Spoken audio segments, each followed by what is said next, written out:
you have to worry about what? You have to worry about competition. Okay? So you need a strategy. What's my strategy? Right? Are there other donut shops in Sharjah that are competing with you? Yes. So how do I, as a donut shop owner, being very simplistic, how do I gain competitive advantage? Well, what are some of the things I might do? Right?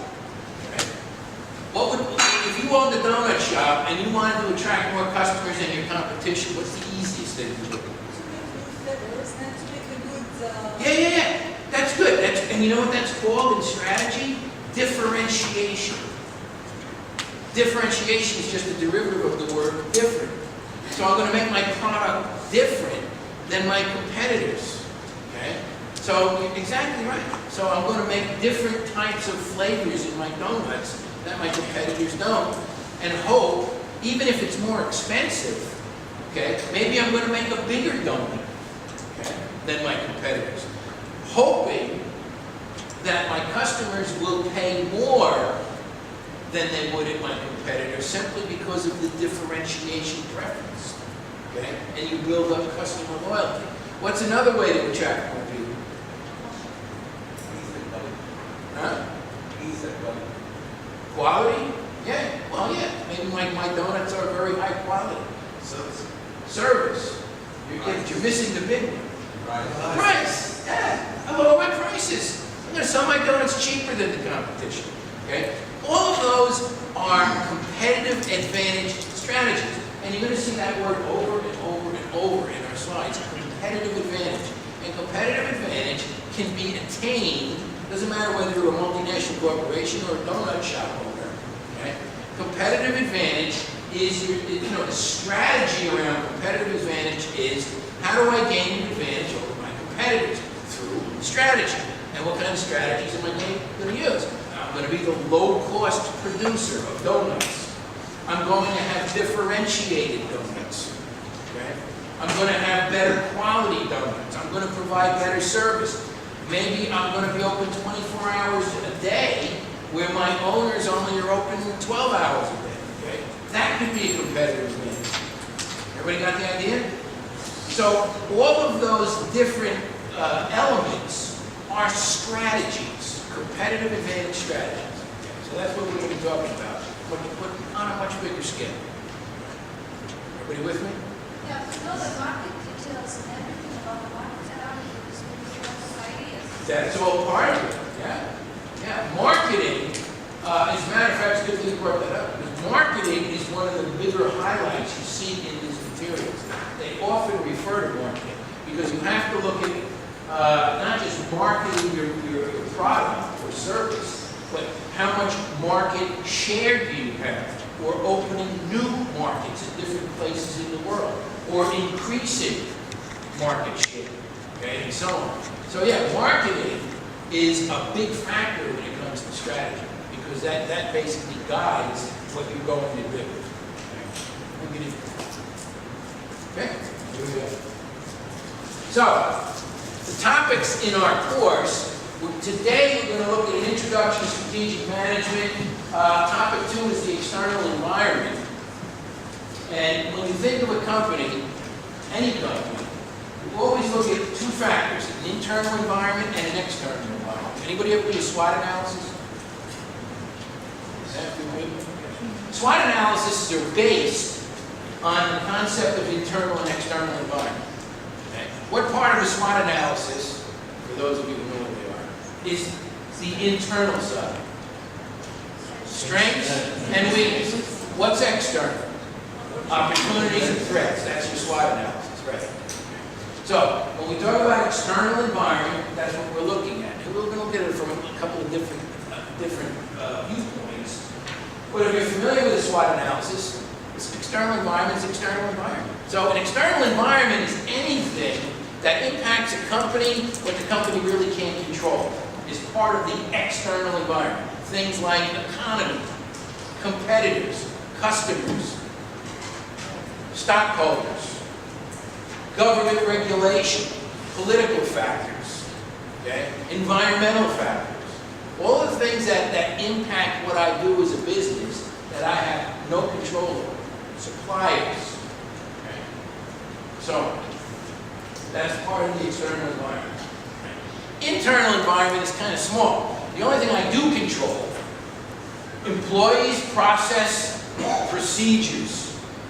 Okay? That's part of the internal environment because I control that. So internal environment is pretty small. External environment is much broader.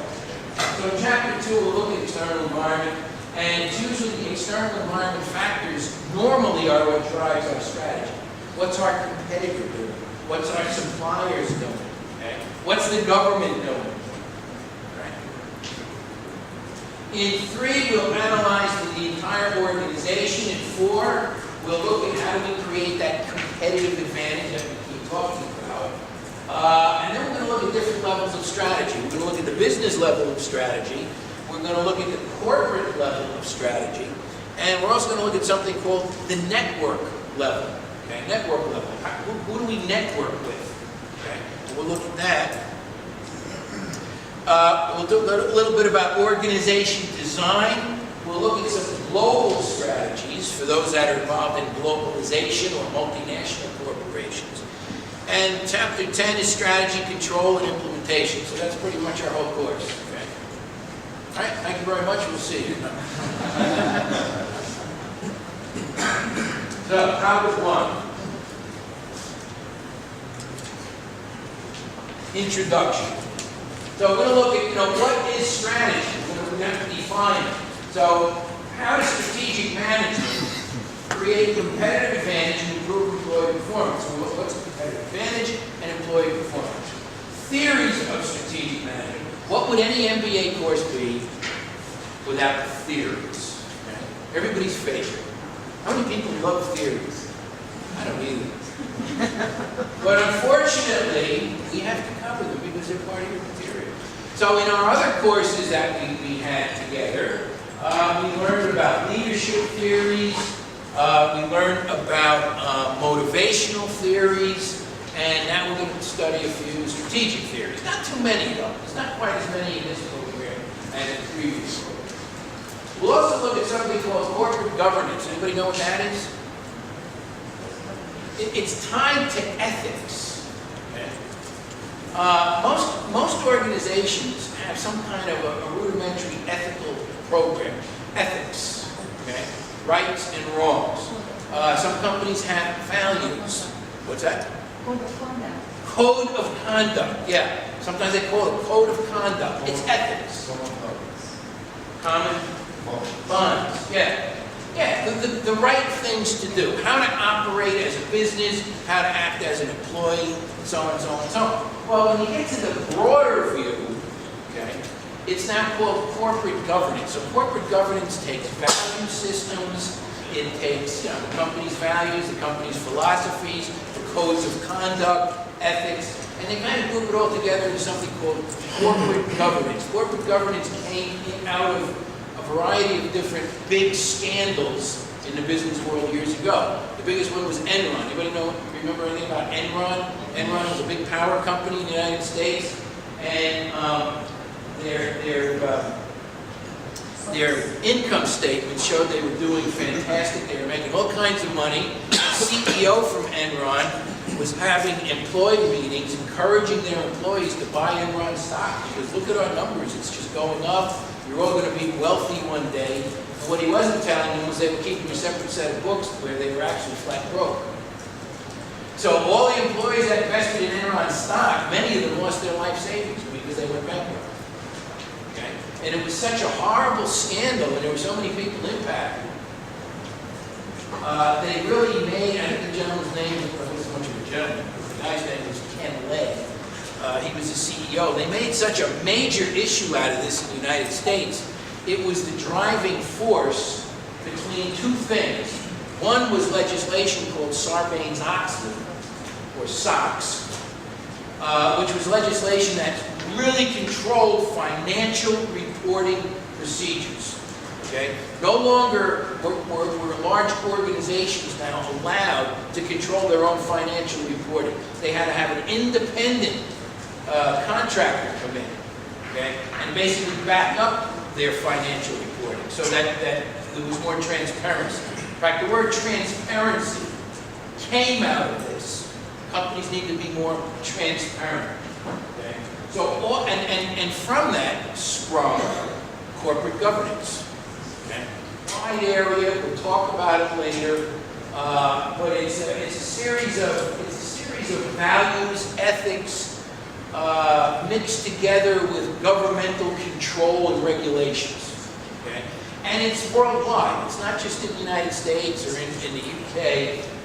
Most organizations are really pushing corporate governance. If you look globally, what kind of organization do you think really is pushing corporate governance, even here in the UAE? Have we got an idea? What type of organization? It's not manufacturing.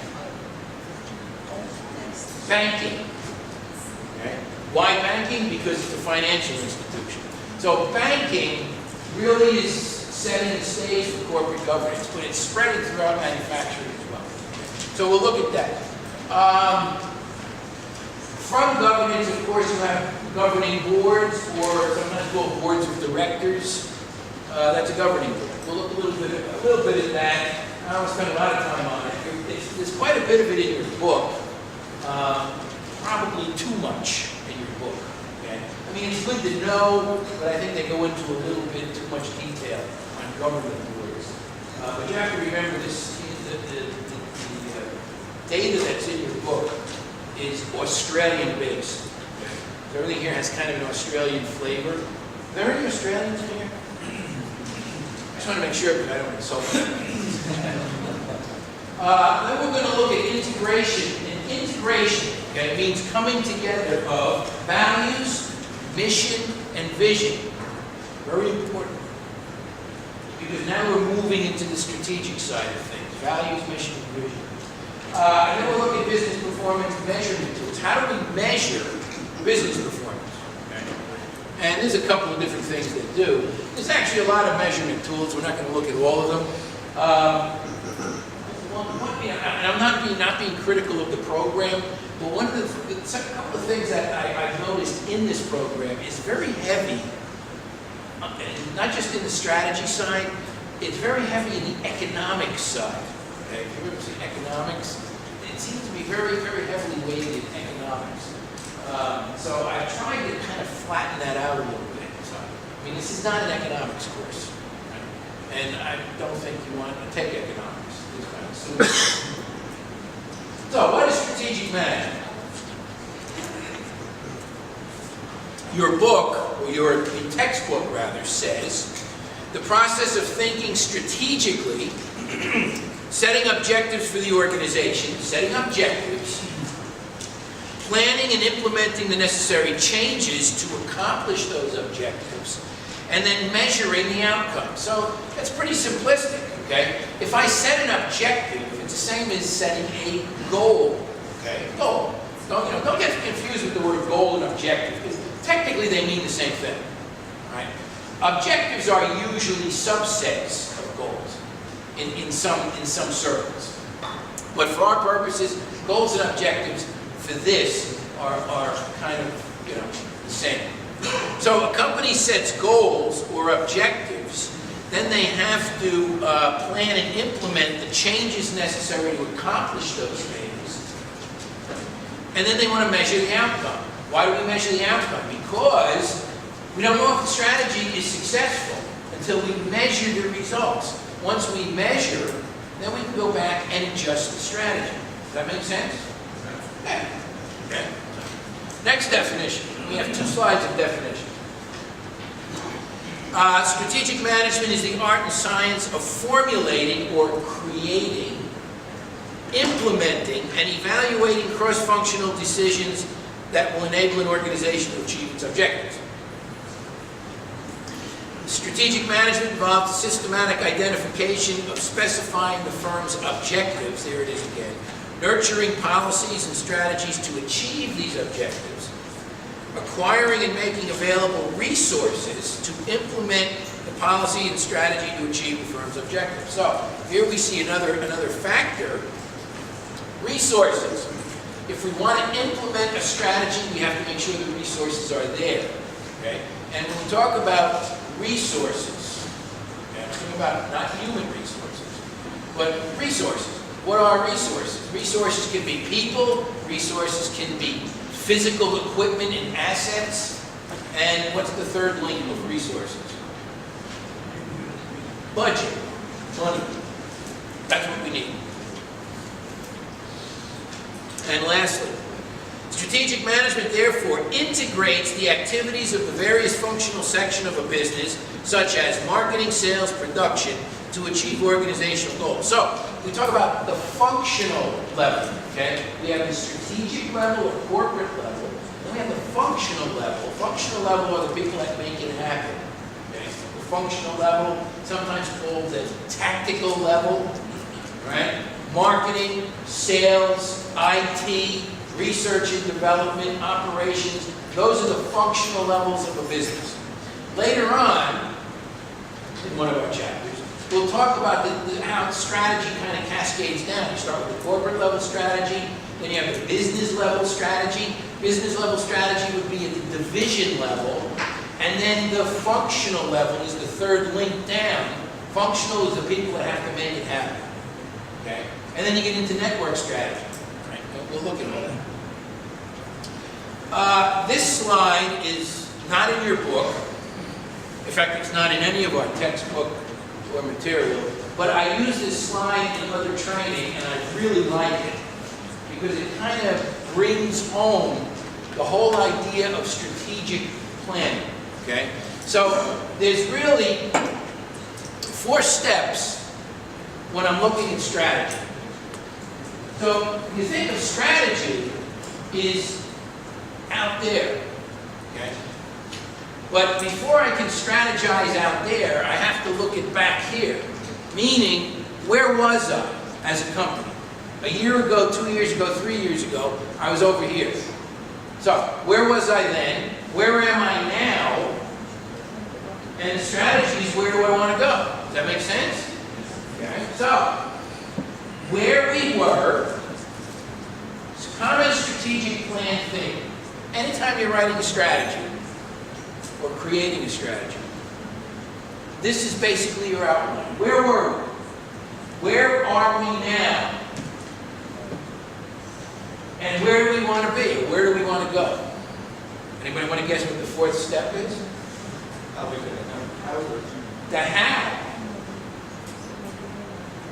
How do we get there? Okay? So, what you're looking at here, if I know where I was and I know where I am now, I know where I want to go, my strategy is how I'm going to get there. Strategy is how I get to where I want to go. Okay? That's just the strategic plan. Right? And in some organizations, if you think about it, they use another word. Anybody want to guess what it is? We saw it up here before. Vision. Company's vision is what we want to become as a company. That's my vision. That's why vision is a critical element before I can build a strategy. I have to know where I want to go, what my vision is as an organization, before I can formulate a strategy to get there. See? One is required for the other. We'll see that in a couple of slides. So, long-term strategy is where we want to be, how do we get there, and it's a strategy that's going to take us there. A long-term strategy for an average organization is about how long? Anybody want to guess? About 2 to 5 years. Okay? Years ago, okay, long-term strategies or long-term planning, some organizations used to do a 10-year plan, a 15-year plan. Most organizations now have gotten away from that. And one of the reasons, what did I say is, what impacts the company most? External environment. And because of that external environment, okay, because there are so many volatile things in the external environment, it's very difficult to forecast strategies 10, 15, 20 years out. Because one of the driving forces of that in the external environment is economy. And the economy changes every month. Government regulations changing all the time. Political factions are changing all the time. Okay? So it's very difficult for large organizations to forecast that far out. So usually 2 to 5 years is the long-term strategy. Short-term strategy is normally on an annual basis. Okay? So if I have strategy that goes to 2017, I'm going to pull down from that strategy. Okay, here's the long term, and it's usually very broad-based, very general, very flexible. And then each year, I pull down from that and say, here's what we're going to do this year that's going to tie into the long-term plan. We're going to do this, this, and this. I become more defined in my annual strategy that I'm pulling out of the long term. So if I have a long-term goal, a long-term strategy of increasing market share over 5 years by 50%, then my short-term strategy might be a 10% increase in market strategy each year. And then I hit my long-term goal. Everybody see that? Yeah. So that's a common strategic plan theme. Why do we need strategy? And you will, if you do a lot of reading on strategy, which you probably won't do, but if you do, you can find arguments against having any strategy. And there are people out there, because there are people out there that will still argue that the world is flat, too. But there are people out there that will argue, well, you know, some companies don't need any strategy. Okay? And that may be so. But if that were the case, then we wouldn't have this course. So why do we need strategy? Well, competition for customers and resources. As we said before, competitive advantage. I have to have customers, but in order to serve those customers, I also have to have resources, raw material, product. Okay? It's a necessity for effective and efficient operations. So if I want to have an efficient and effective operation, I should have a strategy. Ability to deal with and respond to change. One of the critical elements of strategy, when we implement a strategy, first we formulate it, create it, but when we push it out to our workforce, that also involves change. Strategies may involve a level of change management, so we always have to be aware of that. One usually goes with the other, and we'll see that in a couple more slides. We want to focus on retention of competitive advantage. If we can't keep competitive advantage, then we may cease to function as a company. Okay? Unless we're a very old, mature company, if we already have an established market share, what we have to worry about is maintaining it. Okay? We have to always be careful of competitive advantage and not losing it. And we have to have time allowances for gaining return on investment from change. So when we invest in a strategy and we do a change management initiative to implement that strategy, there's a time frame before we're going to see some kind of result. We have to determine what's the time frame, 3 months, 6 months. Some long-term strategies and some long-term changes may take years to actually measure. Okay? So that's why we have strategy. And as I mentioned, critical component of strategy is change. The more strategy that we drive down, the more change we have in return. Okay? So if I'm driving strategy into my organization, the more I drive, the more change management I have to have involved. Okay? Which makes implementation of strategy difficult. Why? Is change hard in a company? Do employees like change? Do they welcome it? Usually not. Why? What's the biggest detriment for an employee to change? Fear. How'd you learn that? I used to learn that in one of my other courses. Yeah, it's fear. Okay? Employees are afraid of change for a lot of different reasons. But the fear is real. Okay? So we have to keep that in mind that, as we implement strategy, we're also implementing change, and from that we're going to get resistance at all different levels in an organization. Okay? So we have to remove that fear, find out what it is and remove it. There are 2 different types of change involved in strategic management.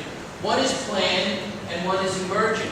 Plan change is the stuff that we sit down and we formulate, and we say, here's what we're going to do. Here's the strategy.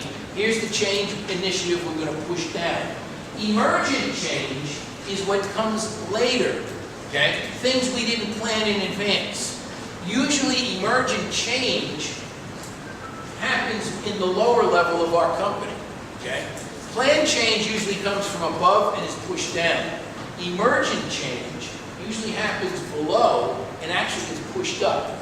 We find more emergent change in learning organizations. We find more emergent change in high-tech organizations where you have a higher level of skilled employees.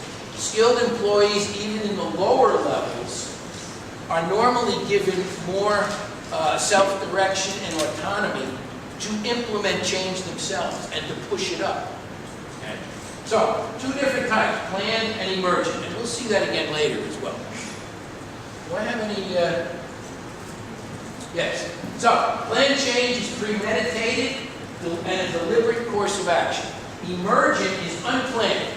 Management decisions are made at various levels. And normally, when you have management decisions being made at lower levels, you're normally dealing with more of a decentralized organization, which we will also talk about later. Well, here comes another theory.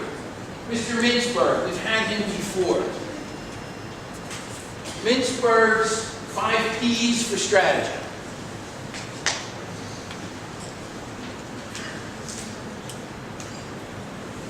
Plan. You plan strategy, a consciously intended course of action. Applaud.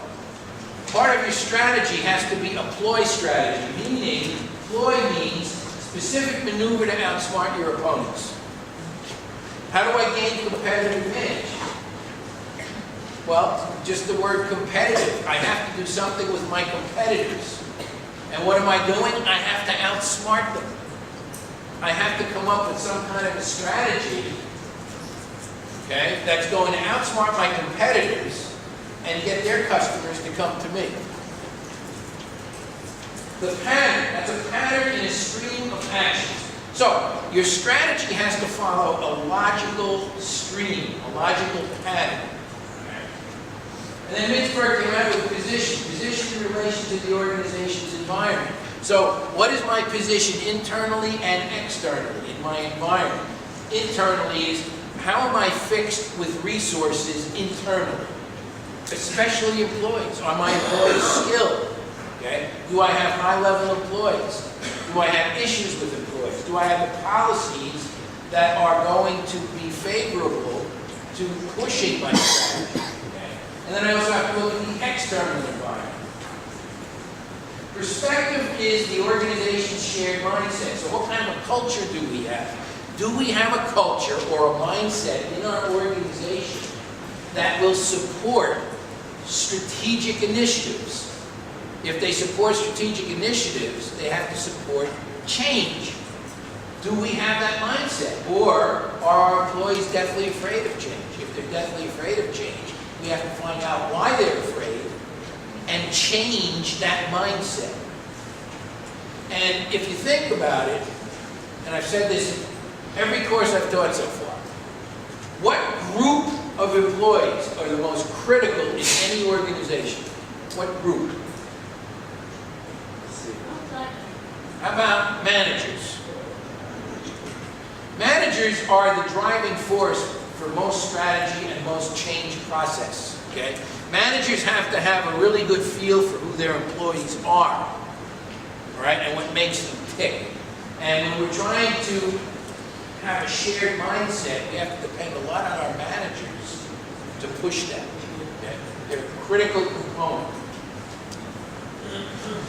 Now we'll look at the planning process. Now, when we look at strategic planning, and I've mentioned this in a previous course, some strategic plans are a 3-step process. 3-step process is usually formulation, implementation, and evaluation. But other strategic models are a 4-step process, which we have here. So the 4 steps of strategic planning. Phase 1 is formulation. I have to decide the best course of action to achieve organization objectives. Normally that's done at the corporate level or at the higher levels of the organization. Okay? Formulation, creation of strategy. That's where you have all of these high-level executive people sitting around, smoking cigars, drinking white wine. They're using their cranial powers to formulate the best strategy for the organization. In recent years, years ago, that was usually done by, the CEO, the CFO, and so on. What they're doing now is they're realizing that in order to formulate a really good strategy for our organization, we need more representation. And we have what's called the strategy table, or the big table. I have it in the beginning of this program, on the first slide, I had a big table. That's the strategy table. And who has to sit at that table? I need representation, the head of every core function of my business. And what are the core functions of a business? Finance and accounting. Is that a core function? Absolutely. Marketing and sales. Research and development. Operations. Human resources. And we'll even include IT. Any IT people in here? Nobody here works. Is IT a core part of a business? Yes. What do they control? They control all the data. They control all the systems. They're definitely part of the core process of a business. And should all of those groups be part of the strategic formulation process? Absolutely. 2 critical players in any strategy formulation is marketing and also R&D, research and development. Marketing drives a lot of the strategic process. Finance drives quite a bit as well. But marketing is critical because marketing basically tells me, how our product is doing from a competitive advantage. What markets are we doing well? What markets are we not doing well? What markets should we be going into? Where do we have opportunity? And all of that has to play into the strategic process of an organization. Okay? Where do we want to go? The vision. Okay? Marketing plays a big chunk of that. You can't get away from marketing and strategy. It's one of the more important plays. Okay? So that's phase 1. Phase 2 is development of that strategy. Okay? So there we're going to do some what we call environmental scanning. Environmental scanning primarily is a SWOT analysis. Now, in your book, they aren't even mentioned SWOT analysis. In fact, they kind of degrade the SWOT analysis. And they promote something else. Will anybody have a PESTLE analysis? PESTLE, P-E-S-T-L-E? We'll go over it. I'll spend some time on it. One of the things I found, and not being of British origin, I can say this, but I found that the PESTLE analysis is much more popular in the British climate, okay? Particularly UK, particularly Australia, New Zealand, and so on and so on. They prefer the PESTLE analysis, okay? From the American side, where I come from, I prefer the SWOT analysis. Now, they make a very good point that, in our material it talks about why the PESTLE analysis is better for strategic planning because it's more intensive, it covers more areas, it's more specific, where the SWOT has a tendency to be more general, okay? But from the simplistic side, I still prefer the SWOT analysis. Because the SWOT analysis, internal strengths and weaknesses, external opportunities and threats, you can still pull all the elements of a PESTLE analysis, which I'll go to in a while. You can still pull all the elements of a PESTLE analysis into a SWOT analysis. And to the student level, I think it's just easier. okay? But you will see very little reference in your material, if any, to a SWOT analysis, right? Everybody got that? So, but don't get scared because we'll go through a textbook analysis. So, phase 2, the development. I now I've got a good idea of what my strategies are. Now I have to kind of do an environmental scan to see where my opportunities and threats are, where are my strengths and weaknesses, and build my strategies around that.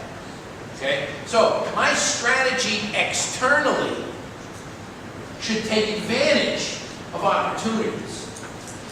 And my strategy should lessen the threat side. Internally, the SW part of SWOT, my strategies internally should take advantage of my strengths, and they should address improvement of my weaknesses. That's the whole idea of SWOT analysis, building into the strategy development. Phase 3 is implementation. Put the strategy into action by driving it through the organization. Drive it through. What does that mean, drive it through the organization? Does that mean somebody drives a car around and hands out leaflets about their strategy? How do you drive strategy through the organization? What does that